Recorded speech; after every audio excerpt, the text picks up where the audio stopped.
નમસ્કાર, આપ જોઈ રહ્યા છો નેશન પ્લસ ન્યૂઝ. હું છું આપની સાથે હેતલ ભગત. તામિલનાડુની ત્રીજી ગેંગ આખરે વડોદરા પોલીસના હાથે ઝડપાઈ ગઈ છે. આ ગેંગ કારના કાચ તોડીને કિંમતી સરસામાનની ચોરી કરતી હતી. અત્રે ઉલ્લેખનીય છે કે સમગ્ર ગુજરાત પોલીસ માટે પડકારજનક બનેલી આ ગેંગને વડોદરા પોલીસે ઝડપી પાડતા મોટા પ્રમાણમાં અચરાયેલ ગુના અંગેનો પર્દાફાશ થાય તેવી વકી છે. આજરોજ વડોદરા પોલીસના એડિશનલ પોલીસ કમિશનર ડોક્ટર લીના પાટીલે ત્રીજી ગેંગને જબ્બે કર્યા બાદના અપડેટ આપતા જણાવ્યું હતું કે આ ગેંગ જામનગરમાં યોજાયેલ અનંત અંબાણીના હાઈ પ્રોફાઇલ પ્રી વેડિંગમાં પણ ધાપ મારવા માટે પહોંચી ગઈ હતી. જો કે સુરક્ષા ખૂબ મજબૂત હોવાને લીધે આ ગેંગને કારી ચાલી ન હતી. ડોક્ટર લીના પાટીલના જણાવ્યા અનુસાર આ આંતરરાજ્ય ચોરી કરતી ગેંગના 12 સભ્યોને વડોદરા ક્રાઇમ બ્રાન્ચ દ્વારા ચોક્કસ બાતમીના આધારે ઝડપી પાડવામાં આવ્યા છે. આ ગેંગ ઝડપાઈ જવાની સાથે 25 જેટલા ગુનાનો ભેદ પણ ઉકેલાઈ ગયો છે. આ ગેંગ કારના કાચને ગિલોલ મારી તોડી નાખતા અને કારની અંદર રહેલ કિંમતી મત્તાની ચોરી કરી ફરાર થઈ જતી હતી.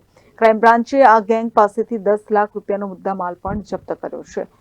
જગન બાલા આ ગેંગનો મુખ્ય સૂત્રધાર હતો અને એના ઇશારે આ ગેંગે ગુજરાત, મહારાષ્ટ્ર, ગોવા, શિરડી, પુણે, નાસિક સહિત દેશના અનેક રાજ્યોમાં ચોરી કરી હોવાનું બહાર આવ્યું હતું. આખી ગેંગના મોટા ભાગના સભ્યોની આ ત્રીજી પેઢી છે જે ચોરીને જ વ્યવસાય માને છે. વડોદરા પોલીસે આજવા રોડ ખાતેથી આ ગેંગને ઝડપી પાડવામાં સફળતા મેળવી છે. આખી ગેંગ જે છે એ પ્રોપર ઓર્ગેનાઇઝ વેમાં ઓપરેટ કરે છે.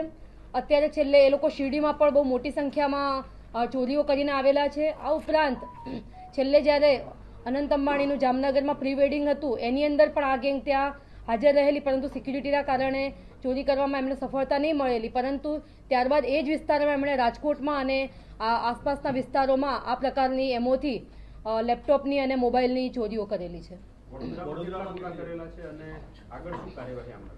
વડોદરામાં ટોટલ રાવપુરા, અકોટા, ગોરવા વિસ્તારોમાં 5 જેટલા ગુનાઓ આચરેલા છે અને હાલમાં આ ગેંગને અરેસ્ટ કરીને કાયદેસરની આગળની કાર્યવાહી કરીને અમે જ્યાં મુદ્દામાલ જપ્ત કર્યો છે એ તો અમે પરત અપાવીશું જ, પરંતુ આ સાથે સાથે આ લોકોની મૂવમેન્ટના આધારે બીજી પણ કોઈ ગુનાઓ ડિટેક્ટ થાય છે કે નહીં એની પણ તપાસ કરીશું. આરોપીઓની આપણે ગુનાહિત ઇતિહાસ જોઈએ તો એનો જે મુખ્ય સૂત્રધાર છે જગન બાલાસુબ્રમણ્યમ, એના વિરુદ્ધમાં વાપી, અમદાવાદ, પુણે, શિરડી અલગ અલગ જગ્યાએ એણે ચોરીઓ કરેલી છે અને અગાઉ એ અમદાવાદ, જામનગર, રાજકોટ, દિલ્હી, નાગપુર, મુંબઈ અને આંધ્રપ્રદેશમાં ચોરી અને લૂંટના ગુનાઓમાં પકડાયેલો છે. આરોપી ગોવર્ધન સેરવે જે છે એ મૈસૂરના નરસિમ્હમ પોલીસ સ્ટેશનમાં ચોરીના ગુનાઓમાં પકડાયેલ છે. સેન્દિલ બદી છે એ પણ બેંગ્લોરના વિલ્સન ગાર્ડન પોલીસ સ્ટેશનમાં અને તામિલનાડુના ડિંડીગોલ અને ઓરિસ્સાના ખારબેલનગર પોલીસ સ્ટેશનમાં ચોરીના ગુનામાં પકડાયેલ છે. એ જ પ્રમાણે મોહન મનકીમ છે એ રાજસ્થાનના જયપુર સિટીમાં ચોરીના ગુનામાં પકડાયેલ છે.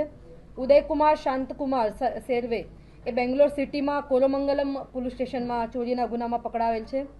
વિઘ્નેશ્વર ચંદ્રશેખર છે એ પણ તિરુચિરાપલ્લી અને નાગપુર શહેરમાં ચોરી અને સાથે સાથે એનડીપીએસના ગુનામાં પણ પકડાયેલો છે. અય્યપ્પન શાંતકુમાર સેરવે છે એ તિરુચિરાપલ્લીમાં 3 ચોરીના ગુનાઓમાં પકડાયેલા છે.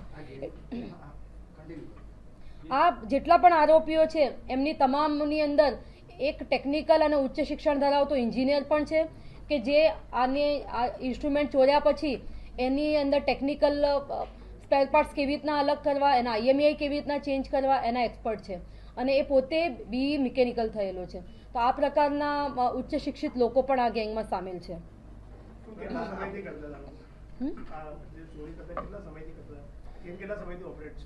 આ તો છેલ્લા આ લોકો એમની ત્રીજી પેઢી છે.